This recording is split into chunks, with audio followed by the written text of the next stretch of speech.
질문을 여러분에게 던지면서 답이 무엇인지 생각해 보시기 바랍니다. 별로 어려운 문제가 아닙니다. 사람들이 보물처럼 여기는 겁니다. 또 이 가치는 대체로 사용하는 방법에 따라서 달라집니다. 살 수도 없고 팔 수도 없습니다. 저축도 안 됩니다. 사용하지 않으면 사라집니다. 뭔지 아시겠습니까? 네. 어디서 세미한 음성이 들려왔습니다. 정답입니다. 시간입니다. 여러분, 시간이 생명이라면 얼마나 아끼면서 살겠습니까? 세월을 아끼라, 때가 악하니라 라는 말씀이 있습니다. 어떻게 세월을 아낄 수 있겠습니까? 게으르지 말아야죠. 또 가치 있게, 또 올바른 일에 써야 되겠죠. 또 무엇보다도 하나님 나라를 위해서, 하나님의 영광을 위해서 우리가 그 시간을 사용한다면 그 시간은 우리가 정말 가치 있게 쓰는 시간이 아닐까 생각이 됩니다. 여러분의 한 해를 돌아볼 때 어떠했나요? 만족스러운가요? 아니면 그 반대인가요? 이런 질문을 또 함께 던지면서 다시 한번 또 답을 생각해 보십시오. 이것에 대해서 사람들 관심이 많습니다. 또 많은 사람들이 이것을 위해서 투자를 하죠. 조금만 부주의해도 잃어버릴 수 있습니다. 좋아질 수도 있고 나빠질 수도 있습니다. 이걸 잃으면 모든 게 다 무너집니다. 뭘까요? 또 세미한 음성이 들려왔는데 정답입니다. 건강이죠.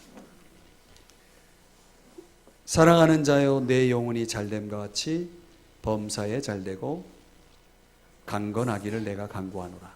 요한 3서의 2절 말씀이죠. 건강에는 두 가지가 있습니다. 여러분, 건강하면 당연히 우리 몸의 건강, 신체적인 건강을 생각하겠지만 우리 신앙인들은 또 하나의 건강을 생각해야 되겠죠. 영적인 건강이죠. 어느 게 더 중요합니까? 성경의 순서대로라면 우리의 영적인 건강이 더 중요합니다. 우리의 영혼이 살아야, 그리고 우리가 건강한 것도 범사도 그 다음에 따라오는 그런 축복이라고 할 수 있습니다. 우리가 한 해 속에서 이 중요한 두 가지, 시간이라는 것, 건강이라는 것을 나름 잘 사용하고 잘 지켰다라고 한다면 여러분의 한 해는 만족스러운 한 해라고 생각이 됩니다. 프랑스 시인인 장 루슬로라고 하는 분이 있는데, 이 장 루슬로의 세월의 강물이라는 시를 읽어보면은 그 시에 이런 내용이 있어요. 더 빨리 흐르라고 강물의 등을 떠밀지 말아라. 강물은 나름대로 최선을 다하고 있는 것이다. 참 깊이 마음에 두고 생각해 볼 만한 그런 구절이 아닌가 생각이 됩니다. 달팽이가 느리게 걷는 건 느린 것이 아니래요. 왜요? 달팽이 나름대로 최선을 다하고 있거든요. 그리고 그만한 이유가 또 달팽이에게 있는 거죠. 누가 알겠습니까? 그렇죠? 저는 여러분의 한 해를 축하하고 싶고 축복하고 싶고 칭찬하고 싶고 또 격려하고 싶고 위로하고 싶습니다. 왜냐하면 남들은 모르죠. 우리 나름의 최선을 다한 한 해였다면 그것이 누가 이렇게 저렇게 평가하더라도 신경 쓸 거 없죠. 하나님 앞에 우리의 모습이 어떠했느냐가 더 중요하고, 또 우리가 부끄러움 없이, 한 점 부끄러움 없이 최선을 다했다면 그 한 해는 우리들의 개인적인 역사 속에 또 깊이 간직할 만한 그런 역사가 아닌가 생각이 됩니다. 자, 오늘 성경으로 돌아와 보면 본문의 배경은 이렇습니다. 나라가 적국에 의해서 패망이 되었습니다. 여러분, 우리나라가 지금 어떤 처지에 있는지, 상황에 있는지 우리는 잘 압니다. 전쟁을 경험한 세대들은 더 실감이 나리라고 생각이 되는데, 나라가 없다면 모든 것이 없는 거죠. 지금 그런 상황이 유다의 상황입니다. 행정체계 없습니다. 군대 없습니다. 나라가 가장 중요하게 여겼던 성전도 없습니다. 성전이 없다는 것은 유다의 신앙에 있어서 얼마나 중요한 문제인지 모릅니다. 유다의 왕은 적국의 포로가 되어서 붙잡혀갖고 두 눈이 뽑혔습니다. 그리고 감옥에 있다가 감옥에서 죽고 맙니다. 많은 사람들이 죽었고, 또 그나마 살아남은 자들 가운데도 바벨론으로 포로가 돼서 끌려갔습니다. 마치 우리나라가 일제치하에서 겪은 여러 가지 그런 역사적인 내용과 유사하다고 볼 수 있죠. 생명부지한 사람들이 바벨론의 노예의 신분으로 끌려가서 그들이 행복하게 잘 살았다라고 생각하지 않겠죠. 그들에게는 상당한 시험들과 유혹들이 있었고, 또 그들의 운명은 하루하루가 풍전등화와 같은 그런 하루였습니다. 포로 가운데 다니엘이 있었고 세 친구가 있었습니다. 그들은 부모도 잃었고요, 나라도 잃었고요, 천하의 고아들이 되었습니다. 아무도 기댈 곳이 없습니다. 그랬던 포로 가운데 다니엘과 세 친구들에게 바벨론 왕의 특명이 내려집니다.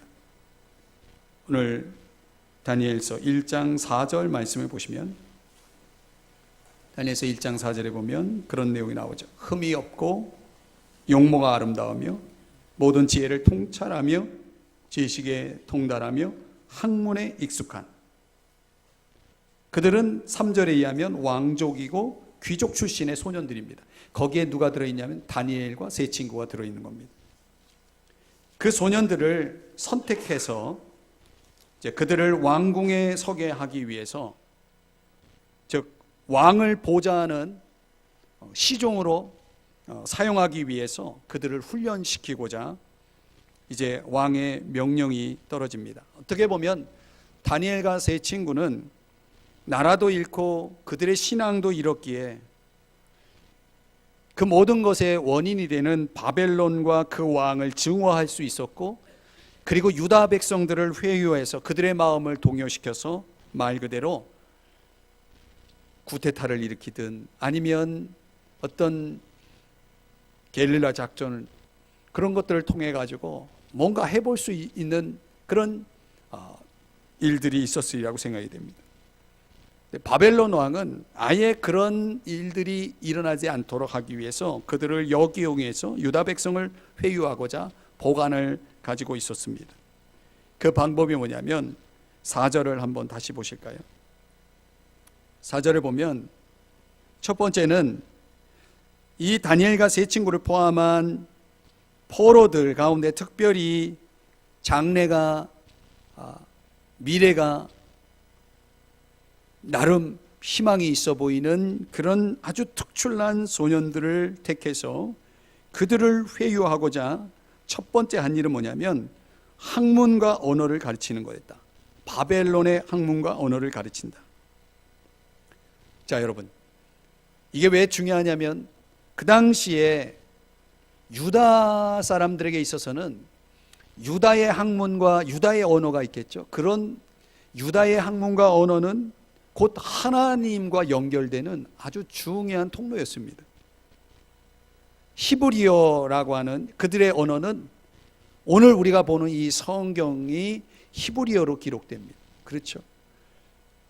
성경을 볼 수 있는 언어입니다. 여기에 하나님이 있습니다. 하나님과 연결되는 학문, 하나님과 연결되는 언어가 아니라 바벨론의 학문과 언어라고 하는 것은 반대로 말하면 바벨론의 신과 연결되는 것입니다. 바벨론의 종교와 연결되는. 그래서 왜 바벨론 왕은 이 소년들을 택해서 그들에게 바벨론 학문과 언어를 가르치고자 했느냐? 이유는 뻔합니다. 그들의 정신을 지배하려고요. 두 번째는 5절에 보면 왕이 지정한 음식을 먹게 합니다. 그리고 3년 동안 기릅니다.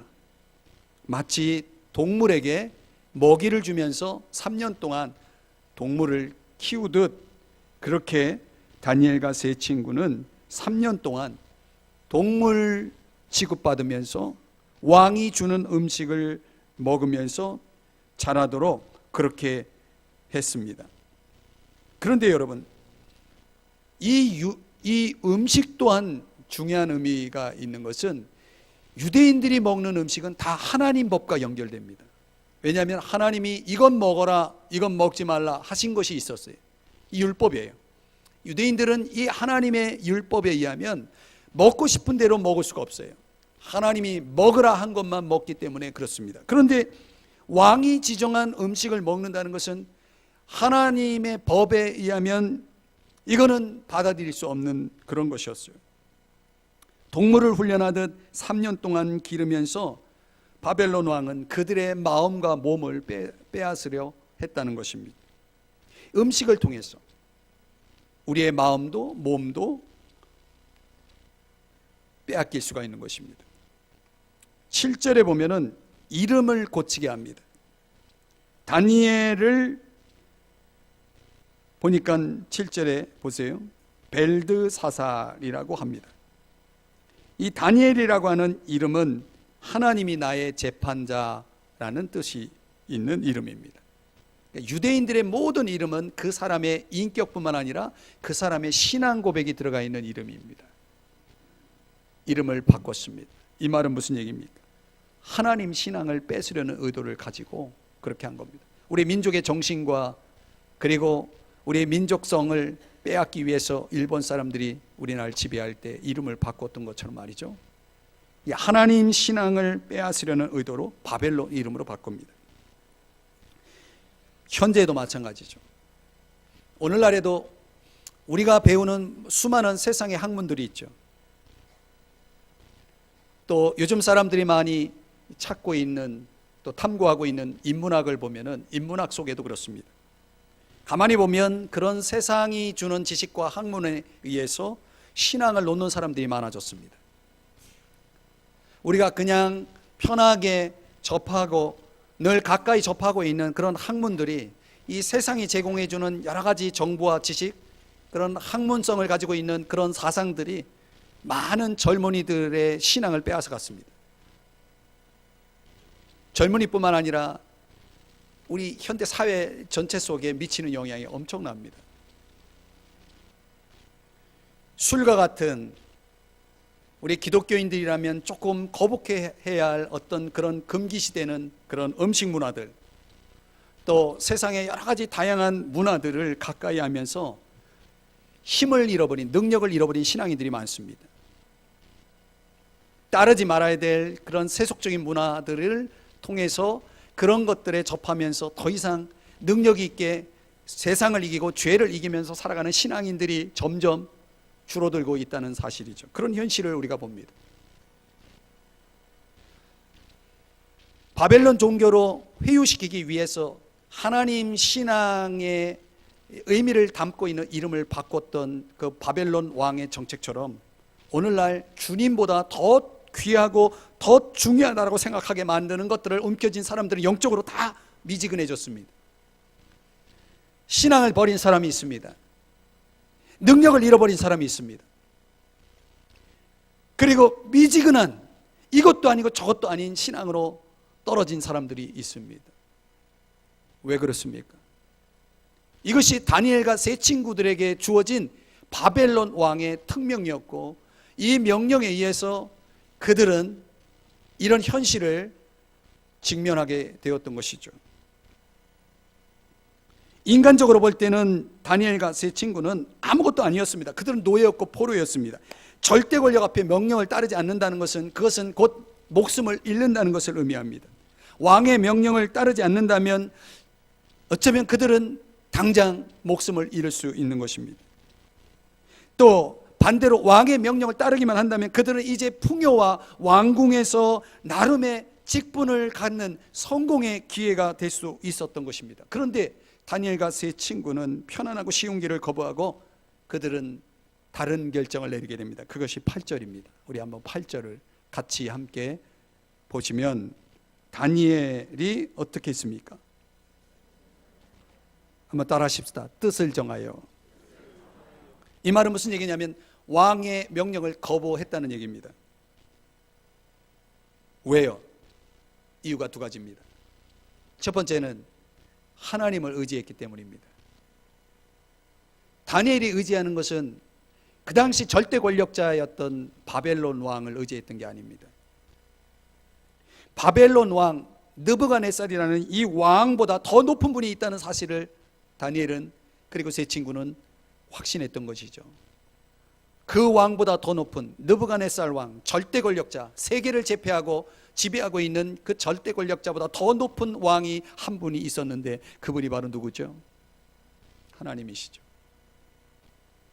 다니엘은 그 왕 위에 이 모든 인류 역사의 배후의 통치자이신 하나님을 믿었고 의지했기 때문에 감히 포로가, 감히 아무 힘도 없는 아무것도 아닌 다니엘이 그 명령을 거역할 수 있었다는 것입니다.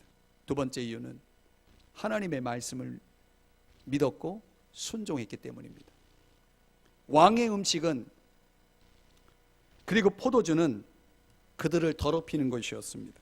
레위기 11장에 보면은, 구약성경 레위기 11장에 보면 이걸 먹으면 부정할 것이다 라고 한 지정한 음식들이 있었습니다. 그건 뭐냐면 유대인들은, 지금의 유대인들도 그렇습니다. 철저하게 하나님의 말씀을 지키는 유대인들은 지금도 먹을 수 있는 고기가 조건이 딱 두 가지가 있어야 됩니다. 먹을 수 있는 고기, 발에 굽이 갈라져 있어야 됩니다. 이겁니다. 이거 굽이 갈라져 있는 거. 그리고 먹는 음식을 새김질해야 됩니다. 대표적인 게 소입니다. 유대인들은 소고기를 먹습니다. 유대인들이 절대 먹지 않는 고기가 우리가 좋아하는 삼겹살, 돼지고기입니다. 왜 그렇습니까? 새김질을 안 해요, 걔네들.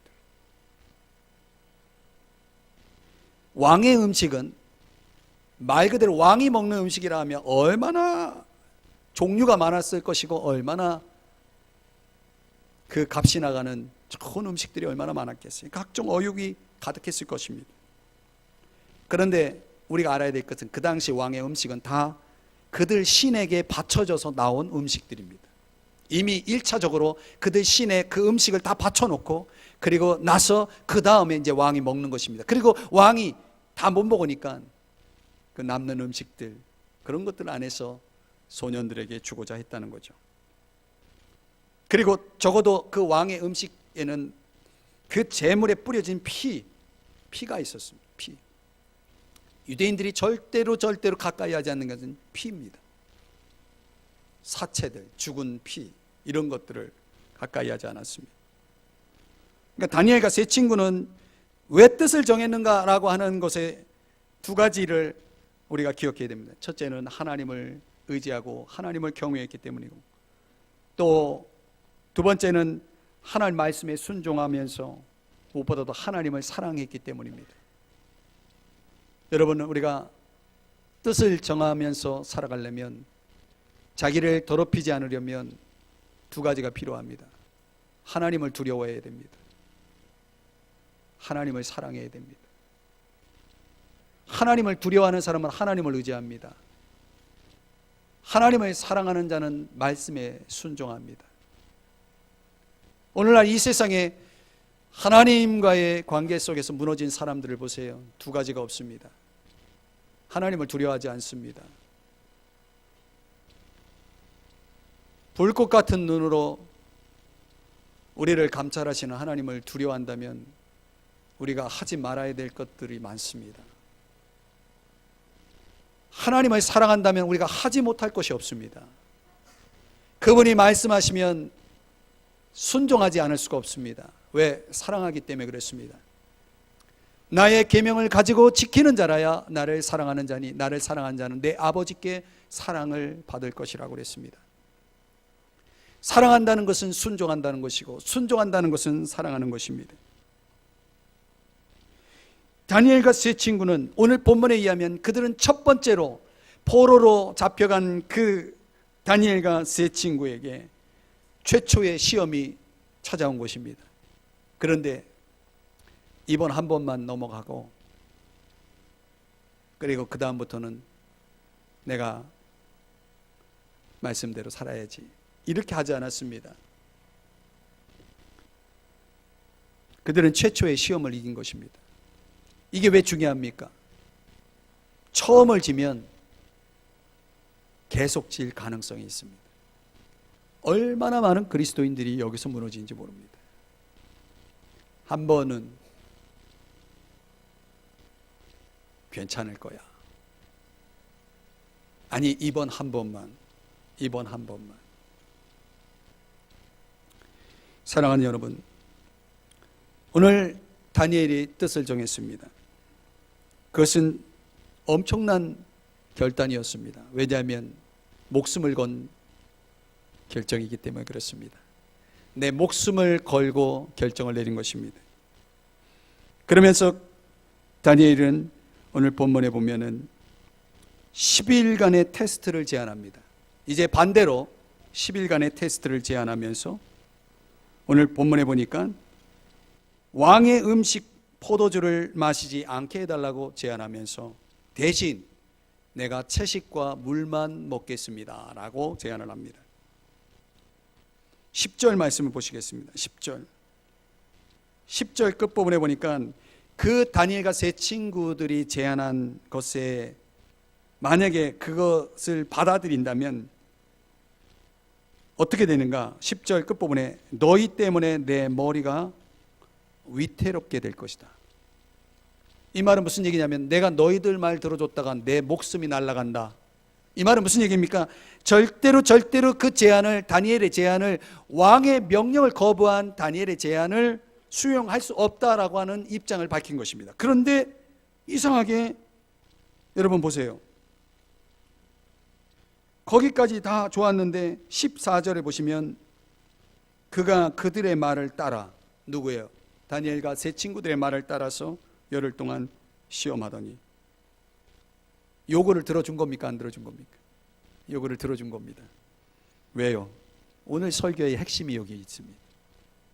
오늘 여러분들이 이 성구영신 예배 때 저와 여러분이 함께 붙잡아야 될 내용이 바로 지금부터입니다. 첫 번째는요, 하나님의 역사 때문입니다. 9절의 말씀 우리 같이 함께 보시겠습니다. 9절 다 같이 9절의 말씀, 하나님의 말씀 함께, 자막이 없나요? 9절, 하나님이 다니엘로 하여금 환관장에게 은혜와 긍휼을 얻게 하신지라. 아멘. 하나님이 이렇게 시작합니다. 주어가 하나님입니다. 환관장은 사람입니다. 하나님을 모르는 사람입니다. 하나님과 상관없는 사람들입니다. 그런데 하나님은 그런 사람을 움직이십니다.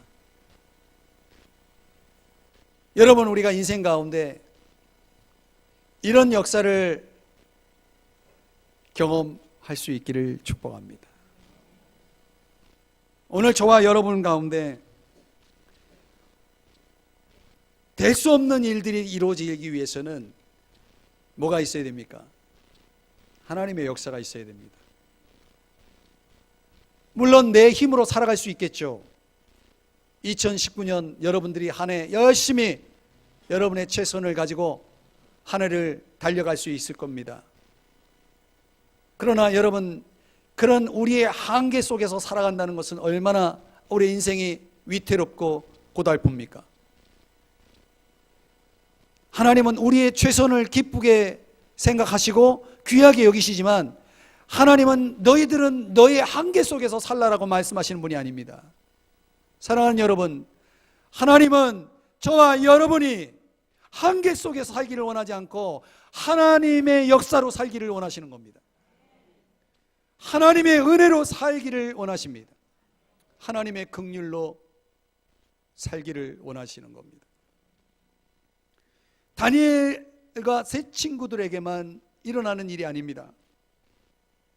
여러분에게도 하나님의 은혜가, 하나님의 긍휼의 역사가 있는 것입니다. 하나님이 역사하시면 되는 겁니다. 환관장이 무슨 자기 목숨이 날아가는 이 상황에서 왜 다니엘과 세 친구들의 제안을 따랐습니까? 이거는 순전히 하나님이 하신 일입니다. 저는 2019년을 맞이하는 여러분들에게 저뿐만 아니라 하나님이 하시는 역사를 보는 한 해가 될 수 있기를 주의 이름으로 축복합니다. 과연 하나님이 하셨습니다. 이것은 하나님이 하실 수 있는 일입니다. 하나님이 하셨습니다라고 하는 그런 고백과 간증이 여러분의 삶 속에 풍성하게 이루어지기를 주의 이름으로 축복합니다. 두 번째는 다니엘은 하나님을 몰랐어요. 지금 하나님이 움직이고 있지만, 배후에 하나님이 움직이고 있지만, 그래도 환관장은 자기 나름의 수를 계산해야 됩니다. 내가 저들의 말을 들을 것이냐 말 것이냐 했을 때 과연 저들의 제안을 내가 받아들일 만한 것인가를 생각했을 때 분명히 다니엘과 세 친구들에 대한 생각을 했을 겁니다. 쟤들이 어떤 애들인지. 문맥적으로 보면 여러분들은 본문에서 볼 수 없을지 모릅니다. 묵상을 해보면 다니엘과 세 친구들은 이미 환관장이 인정을 받은 사람입니다. 이게 중요합니다. 그들은 인정받는 삶을 살고 있었다는 거죠. 종종 하나님의 역사와 이 두 가지가 만나야 됩니다. 하나님은 열심히 역사하고 계시는데 우리의 삶이 그 하나님의 역사를 담을 수 없을 때가 많습니다. 하나님의 역사를 이루지 못하는 걸림돌이 될 때가 많습니다. 하나님은 역사하고 싶은데 우리의 삶이 올바르지가 않으면 문제가 생깁니다. 다니엘과 세 친구들은 하나님의 사람입니다. 그들은 이방 나라의 포로 신분으로 붙잡혀온 아무것도 아닌 사람들이지만은 그렇다고 그들의 삶을 개판으로 살지는 않았습니다. 자기 멋대로 살지 않았습니다. 어차피 이런 운명 그냥 될 대로 되라 하면서 막 살지 않았습니다. 자기를 더럽히지 않으려고 뜻을 정한 다니엘과 세 친구들은 적어도 자신들이 유대 백성이라고 하는, 하나님의 백성이라고 하는 이 자부심을 가지고 그들이 있는 곳에서 최선을 다해서 매 순간 하나님의 사람답게 처신했을 가능성이 큽니다.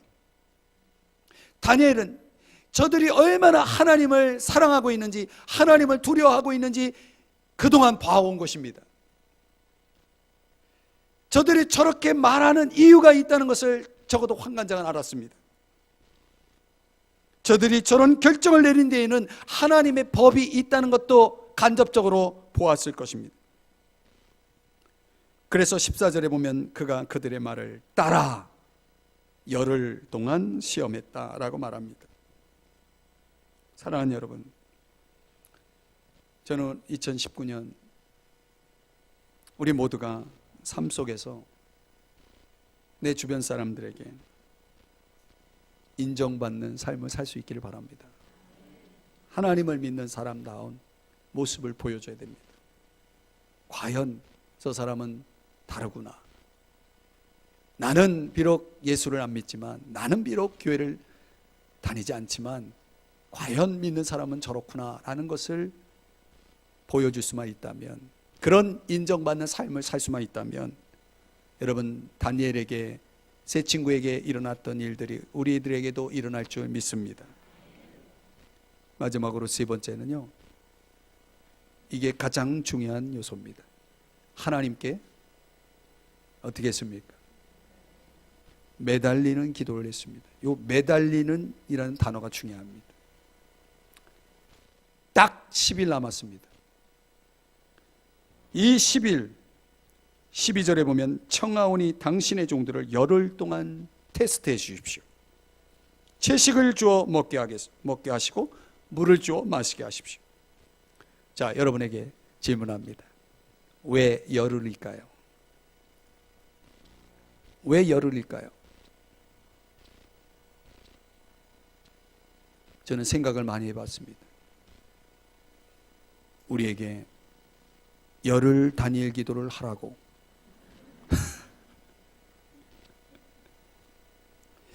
그때 다니엘에게 제가 옆에 있었다면 5일만 합시다, 이렇게 제안했을 수도 있어요. 왜 열흘일까? 그런데 이 말씀을 묵상하다가 제가 또 깨달은 게 있습니다. 그게 열흘이 중요한 게 아니구나.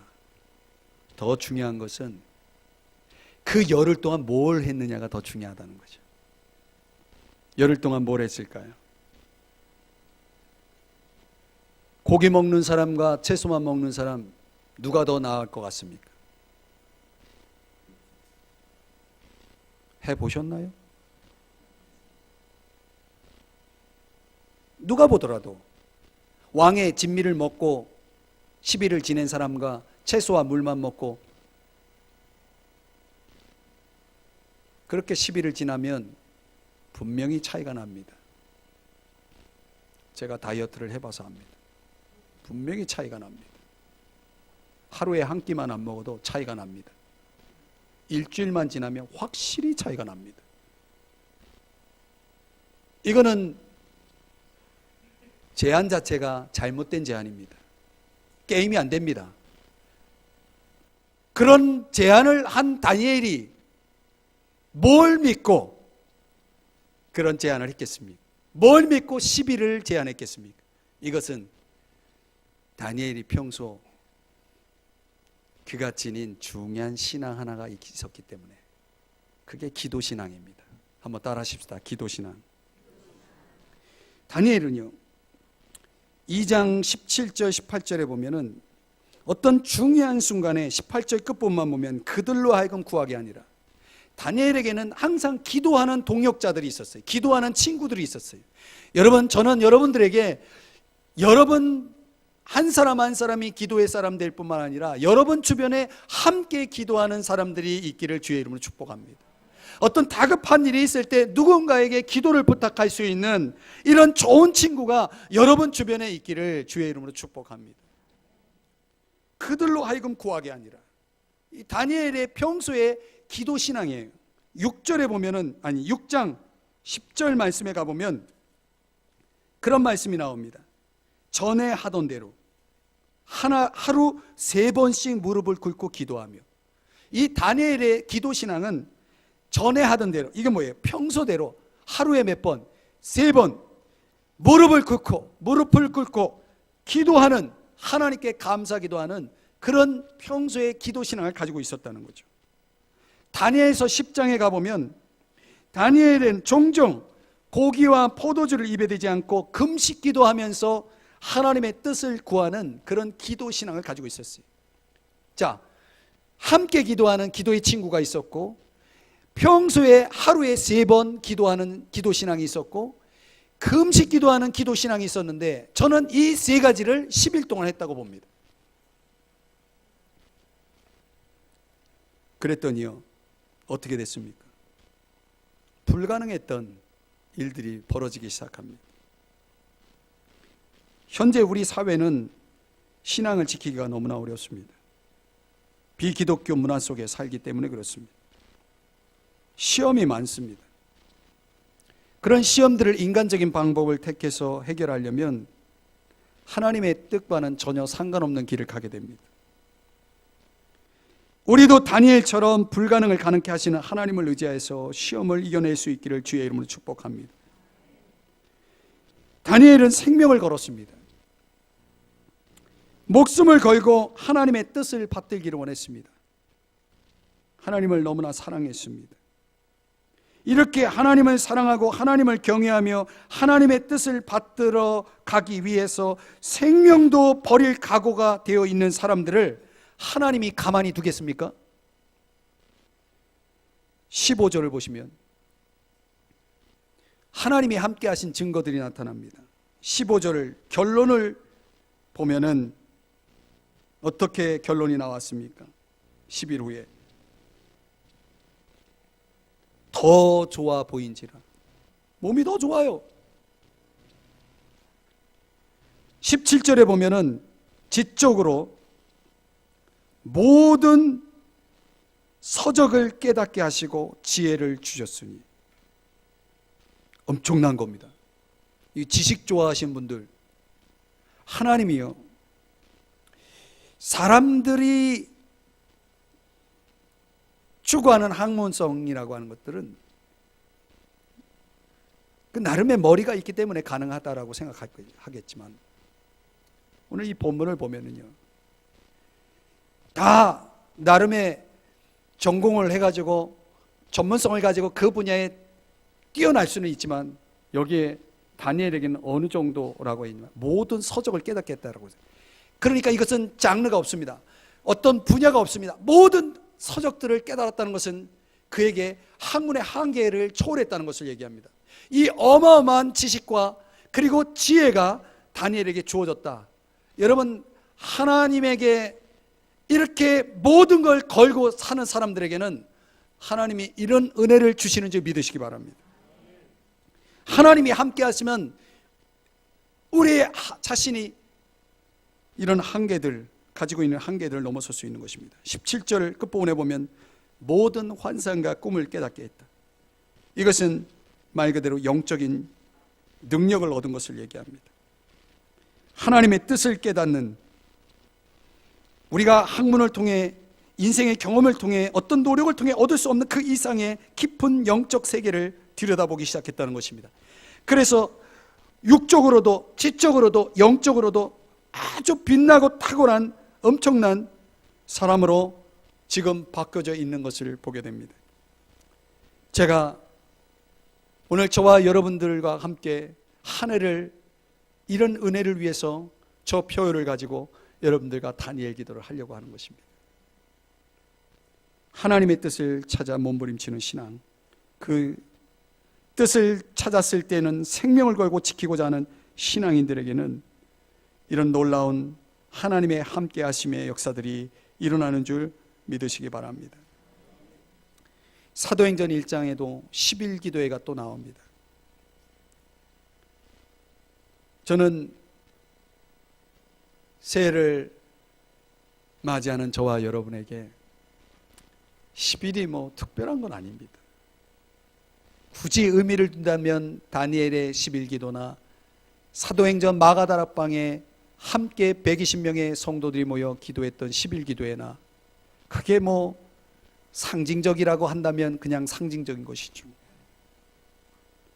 하나님이 저의 마음속에 그런 꿈을 주시고 소원을 주셨습니다. 제가 혼자 할 수도 있지만 하나님은 저를 통해서 우리 교회에 이 10일 기도회를 1010을 선포하게 하셨고 그 기도를 하게 하셨습니다. 오늘부터 그 기도를 하려고 합니다. 한 해가 끝났다는 것은 끝이 아니라 시작입니다. 새해가 시작되는 기회가 주어졌다는 것입니다. 우리들에게 송구영신 예배가 있다는 건 얼마나 감사한 일입니까? 만약 내일이 없다면 우리는 그냥 송구한 예배만 드리고 가야 됩니다. 내일이 있다는 건 얼마나 감사합니까? 제가 좋아하는 나태주 시인의 생명이라는 제목의 시를 보면 이런 내용이 나옵니다. 누군가 죽어서 밥이다. 더 많이 죽어서 반찬이다. 잘 살아야겠다. 무슨 뜻인지 아시겠나요? 잘 살아야 되겠다. 한 해를 맞이한다는 게 뭐 특별한 의미가 있겠습니까? 똑같은 한 해를 보낸다면 영신 예배의 의미가 있겠습니까? 잘 살아야겠다. 잘 살아보자. 새로워보자. 다니엘처럼 말이죠. 뜻을 정해서 자기를 더럽히지 않고 하나님의 뜻을 따르기로 결단한다면 오늘 그런 저와 여러분에게 하나님의 역사가, 은혜의 역사가, 긍휼의 역사가 있을 줄 믿습니다. 사람들의 인정을 받는, 정말 믿는 자로서의 본을 보이는 삶을 살기로, 그렇게 살아내는 그런 삶이 있다면, 무엇보다도 하나님께 간절히 매달리는 기도가 저와 여러분에게 있다면 한번 봅시다. 하나님이 어떻게 하실지, 우리 몸을 어떻게 만들어 주실지, 우리의 지성을 어떻게 만들어 주실지, 우리의 영성을 어떻게 만들어 주실지, 오늘 하나님의 복 주심을